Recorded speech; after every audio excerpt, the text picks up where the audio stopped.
কে কে খাঁটি বাঙালি, এই কথাটার প্রশ্নের উত্তর বড়দিনে পাওয়া যেতে পারে।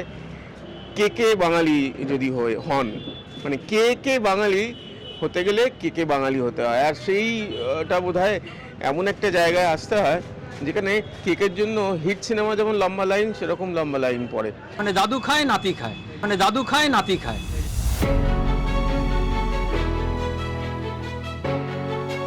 কলকাতা যখন ব্ল্যাক অ্যান্ড হোয়াইট ছিল, তখন বেধান সরণির এই দোকানে কেক কিনতে শুরু করেন বাঙালিরা।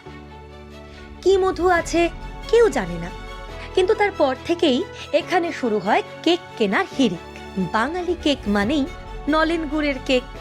এই কেকটা স্টার্ট করে দিই, মা দুর্গা যখন জলে পড়েন আস্তে আস্তে শীতের একটা আমেজ আরম্ভ হয়, লোকে মানে হালকা যখন শীতটা উপভোগ করে, আমরা তখন থেকে কেকটা আস্তে আস্তে শুরু করে দিই। তা আমরা তো মানে আমাদের কেকের ঘরানাটা হচ্ছে বাঙালিরা খুব শ্রদ্ধার সঙ্গে ভালোবাসা দিয়ে গ্রহণ করেছে, এবং আমাদের ধরুন এখানে আমরা কেকটা তৈরি করি, কাস্টমার ম্যাক্সিমাম বাঙালি, এবং ওনারা আসেন এবং আমাদের আস্তে আস্তে সেই জন্য সেই চিন্তাভাবনা করে আমরা একটা নলেন গুড়ের কেক রেখেছি। এবং একটা যে গ্রাম বাংলার ব্যাপার আছে, এই যে এটা দেখুন খেজুর এবং খেজুর গুড় দিয়ে আমরা একটা কেক তৈরি করার চেষ্টা করেছি। আমরা একটা কেক রেখেছি যেটা চায়ের আড্ডায় বেশি জনপ্রিয়, সেটা হচ্ছে আমাদের 140 টাকা স্ট্যান্ডার্ড ফুড কেক।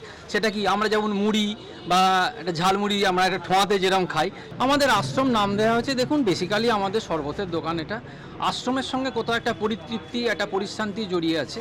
তা আমাদের শরবত খেয়ে মানুষের মধ্যে একটা পরিতৃপ্তি আসে। বসন্ত পঞ্চমী থেকে কেকের দোকান বদলে যায় শরবতের দোকানে, আর পৌষ মাসে কেক। এই প্রণবেন্দু নিজের হাতে তৈরি করেন শরবত, আর কেক তৈরিতে করেন তদারকি। দাদু খায় নাতি খায় কেক চলে আসছে প্রথম থেকে। সাহেবি কেক নিয়ে যখন মাতামাতি শুরু হয়, তখন কিন্তু কিছু বাঙালি ঠিক চলে আসেন এই দোকানে।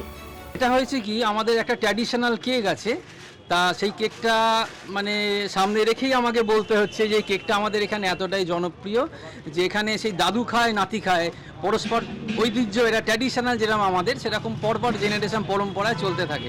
একটা দাদু এসে খেয়ে গেছে, তার ছেলে খাচ্ছে, নাতি খাচ্ছে, মানে দাদু খায় নাতি খায়। উত্তর কলকাতার এই দোকানে আসতে হবে অবশ্য শ্রীপঞ্চমীর আগে, কারণ শ্রীপঞ্চমীতে আবার শরবত, তার আগে কেক। রিক্তমের সঙ্গে প্রীতম দে এই সময়।